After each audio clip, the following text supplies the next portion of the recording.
어머, 그렇게 많은 돈은 없는데요. 250원에 파시면 안 될까요? 에이, 그럼 400원만 내세요. 이젠 한 푼도 깎아줄 수 없어요. 아저씨는 어깨를 으쓱거리며 말했어요. 너무 죄송하지만 270원 드리면 안 될까요? 제 딸이 새 옷을 너무 갖고 싶어 해서요. 아유, 안 된다니까요. 아저씨는 옷을 빼앗다시피 하여 제자리에 갖다 놓았어요. 티팜은 금방 눈물이 글썽거렸어요. 이게 제가 갖고 있는 전부예요. 그 남자는 300원을 받고서야 옷을 내주었어요. 티팜은 옷을 받아주고 기뻐서 어쩔 줄 몰랐어요. 그때 부드러운 음성이 티팜을 불렀어요. 티팜, 너도 와서 빅터를 만나봐. 지금 재미있는 이야기를 해준대. 빅터란 말에 티팜은 두려워서 싫다고 했어요. 마리는 어린이들이 모여있는 곳으로 갔어요. 어린이들 앞에는 산바리로 받쳐놓은 융판이 보였어요. 키가 큰 남자가 앞으로 나오고 있었어요. 그 사람은 검은 책을 손에 들고 있었어요. 엄마, 저 사람이 우리 고구마를 사간 사람이에요. 저 사람이 빅터인가 봐요. 빅터의 음성은 크고 우렁찼어요. 티팜은 두 손으로 귀를 꽉 막았어요. 엄마, 난 안 들을래요. 어머니는 고개를 끄덕였으나 귀를 막진 않았어요. 엄마는 조금만 봐야겠다. 네 고구마를 사줬으니까. 티팜은 살짝 눈을 그에게로 돌렸어요. 오래전 어느 나라에 악한 왕이 살고 있었어요. 그의 백성들은 바알이라고 하는 거짓신을 믿었어요. 그러나 엘리야 선지자는 참 하나님을 믿었지요. 티팜은 귀를 막았지만 희미하게 알아들을 수가 있었어요. 엘리야가 그들에게 참 하나님은 누구신가 시험해보자고 했어요.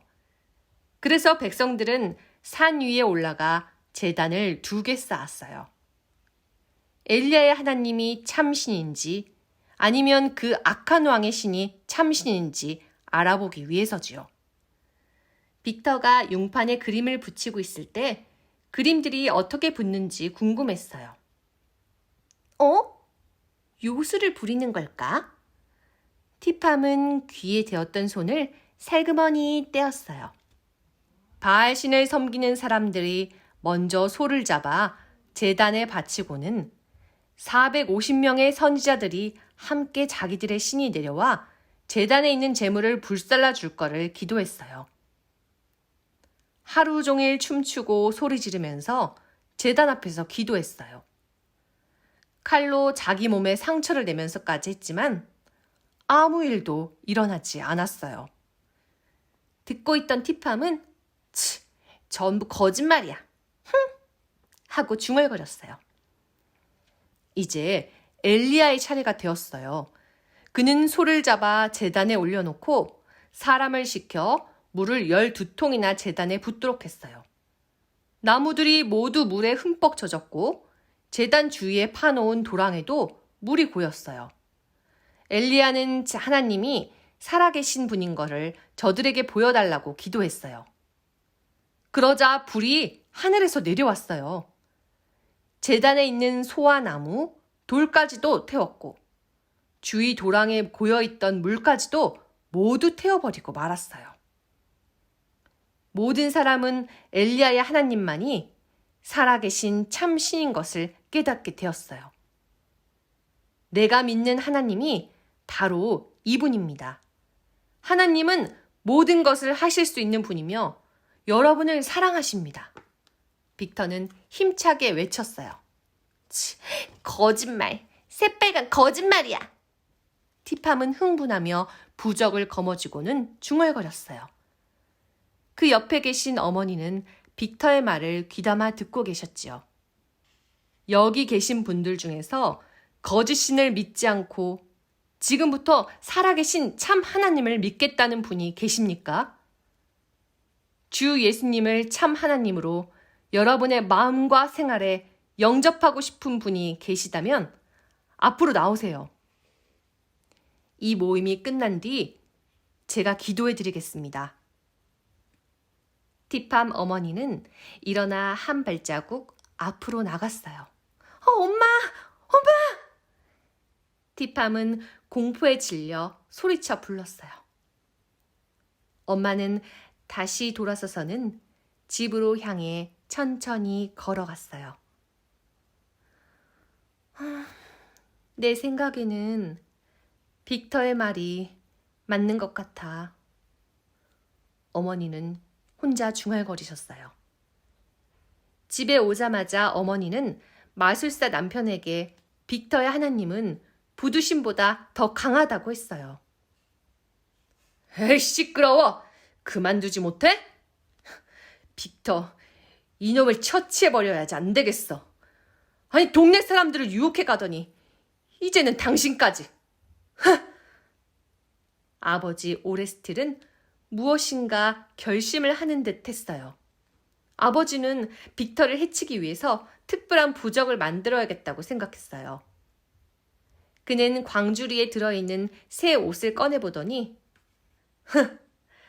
이것으로 만들면 좋겠군 하며 티팜에게서 옷을 빼앗아 갔어요. 아버지, 이건 제 새 옷이에요. 티팜은 슬퍼하며 소리쳤어요.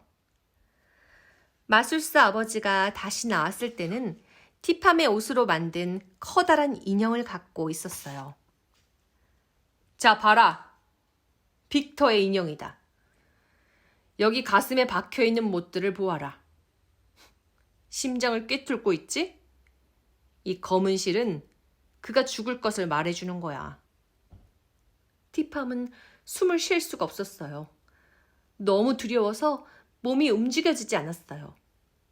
아버지가 사람을 죽이려고 마법을 쓰는 것을 이번 처음 보는 거거든요. 그 다음 주에 티팜과 그의 어머니가 시장에 갔을 때였어요. 잔잔하던 날씨가 갑자기 바람이 불며 먼지가 일어나 눈을 뜰 수가 없게 되었어요. 엄마, 비가 오려나 봐요. 그래, 먼지가 많아질 테니 어서 집으로 돌아가자. 어머니는 서둘러 집으로 향했어요. 그런데 엄마, 빅터가 보이질 않는데 설마 그가 죽은 게 아닐까요? 아니야, 그는 죽지 않았어. 그는 부적 같은 것을 무서워하지 않는 것 같더라. 엄마, 부적을 가지고 다니지 않는데도 무섭지 않아요? 티팜은 어머니가 지난주부터 부적을 가지고 다니지 않는다는 것을 알고 있었어요. 엄마는 아무 대답도 없었어요. 시장을 지나오면서 티팜은 빅터를 보려고 기웃거리며 찾아보았어요. 집으로 돌아가는 첫 번째 산을 넘어가고 있었어요. 거센 바람이 불어왔어요. 산이 가파라서 조심스럽게 내려가는데 티팜이 자꾸 미끄러졌어요. 어머니가 급하게 돌아서서 티팜을 붙들다가 옆에 있는 바위에 발가락을 다치게 되었어요. 발가락을 깊이 베어 피가 많이 났고 몹시 아파왔어요. 어머니는 절뚝거리며 겨우 언덕길을 내려가고 있었어요. 티팜은 어머니를 꼭 부둥켜 안고 엄마, 미안해요. 내 부적을 엄마에게 드렸다면 이런 일이 없었을 텐데 라고 말했어요. 내가 미끄러진 건데 뭘 그러니. 가만히 있자. 여기는 그 성교부가 가까운 곳이구나. 엄마, 거기 가면 안 돼요. 그들은 우릴 해치려고 할 거예요. 또 부두 형이 얼마나 화를 내겠어요. 그리고 아버지도. 어머니께서는 이 말에 엄중하게 말씀하셨어요. 아니야. 점점 바람이 불고 비가 오는 것을 보니 그곳에 가서라도 하룻밤을 자고 가야겠어. 엄마, 그건 안 돼요. 디팜은 어머니를 부축하며 애원했어요. 그들이 선교부에 도착하자 어머니가 문을 두드렸어요. 잠시 후 문이 열리면서 한 청년이 나왔어요. 바로 빅터였어요. 티팜과 어머니는 아무 말 없이 서 있었어요. 어서 오세요. 비를 많이 맞으셨군요. 그는 명랑한 음성으로 그들을 안내했어요. 어머니는 방에 들어가 난로 곁에 앉아 있었어요. 티팜은 엄마 곁에 바싹 다가가 앉았어요. 티팜은 자기가 빅터를 보고 있다는 것을 믿을 수가 없었어요. 빅터는 저기 저렇게 살아있고 전혀 아픈 기색도 없었어요. 빅터는 티팜에게 불 곁으로 가까이 와. 옷이 다 젖었구나. 라고 말했어요. 티팜은 꼼짝 않고 점점 커지는 눈으로 빅터를 노려봤어요. 아, 네가 지난번 시장에서 고구마를 내게 팔았지? 네. 엄마는 저에게 새 옷을 사주셨어요. 그런데 티팜은 말끝을 흐렸어요. 어머니께서 티팜의 말을 이어 말씀하셨어요. 지난주에 우리들은 당신의 말씀을 들었어요. 그리고 하나님에 대한 말씀이 참 좋았어요. 내 남편은 마법사인데 당신 말을 했더니 당신을 죽이려고 부적을 만들었어요. 디팜은 부들부들 떨며 당신을 죽일 거예요. 우리가 와서는 안 될 곳을 왔다고요. 부두영이 화를 낼 거예요. 그리고 선교사들은 우리를 해칠 거라고 했어요. 아니야. 턴벌 부부는 절대로 사람들을 해치지 않아. 그들은 음식이 필요한 사람들을 위해 음식을 만들어 주셨단다.